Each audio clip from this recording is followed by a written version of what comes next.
Hey there, it's Huang with Hand Therapy Secrets. Are you an occupational therapist who struggles with knowing exactly if you're on the right path when it comes to some of your hand patients?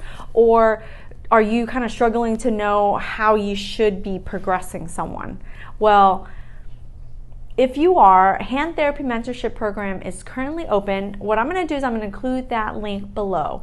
In this particular clip, I'm going to just showcase how I work with my students in my mentorship programs, and you're going to get a sneak peek about what that looks like. But if you're someone who struggles to know if you're on the right path or if you're progressing your patients correctly and you work alone or you work with other people but they just don't have the time to really give you the time and attention that it takes to be able to really help you to learn how to critically think through certain problems and know what to do to help your patients get better, then this Hand Therapy Mentorship Program is right for you. Now, it's not right for everybody, so click on the link below, take a look at what that program is all about, but in the meantime, take a look at this clip and see how I mentor my students. And if you're interested, then join now. My patient came into me after about 12 weeks post-fracture. She was diagnosed with CRPS. Her fingers move great, but the wrist not so much. She does have all the signs. She sweats, turns red with activity, extreme pain. She has signs and sweat with activity. Yeah, lateralization, even with the lateralization, part of greater more has caused even more pain. Have you moved her elbow and shoulder? Move her elbow and shoulder?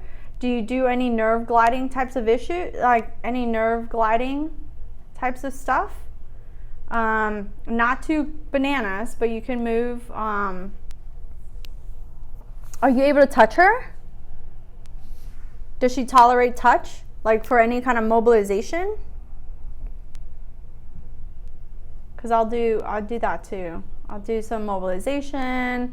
I work a lot of the tissues. So here's the DRUJ. Yeah.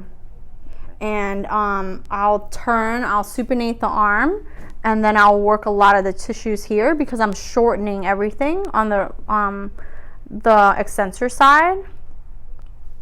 And then if they're CRPS and they have a lot of pain, you want to respect their pain. That's in the book too, by the way.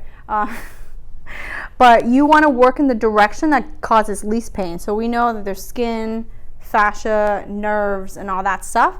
And so you can find out in which direction eases her pain. So if you go into one direction and she has a lot of pain, try going into the opposite direction. And if that helps, then go into the direction that helps to ease her, and then see if you get better motion afterwards. But yeah, so, you know, definitely just know that when it comes to those types of injuries, there's complications. So when you're reading and you're thinking through some of those type of problems, think about, you know, because that's kind of what they are going to quiz you on, like on the test. That's what they're going to test you on, you know, some of those type of issues. Have I ever tried high volt pulse current? I find that when I have patients with a lot of pain, I can use the high volt and have them move in the water with less pain. You know, I actually tried that a long time ago.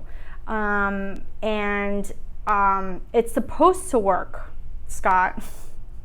It's supposed to work. It didn't work for the patient that I had. She actually had CRPS and like severe CRPS for a small pinky.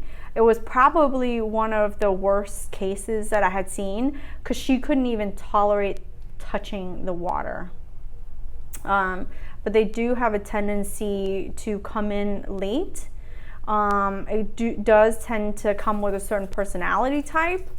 And I think in the book, when they're talking about CRPS, one of the things that is an effective form of treatment is the ganglion block, the cervical. They do the injection to the nerve root, and then you can do therapy. So she had that done, and it still didn't help her. But I haven't done high volt in a long time. But yeah, it's definitely possible. I've had some cases recently where I just don't think they're CRPS. They just have a lot of stiffness and they have a lot of profuse swelling. but you also have to take into account people's past medical history and current social history, right? So if you're a smoker, it's greatly going to affect your ability to heal, right? Like, it's going to affect blood flow and all that stuff. The other one that's an important history to know is like people who are diabetic, especially uncontrolled diabetic patients, tend to have more difficulty as well. What's another past medical history thing? So those are the two biggest ones that I see, and I know I read it in one of the chapters when it comes to like when you're looking through different, like if there's a more of a clinical question, those are going to be in there too. People of different ethnicities plays a role in scarring and healing as well. The more pigmentation you have, the denser you may scar.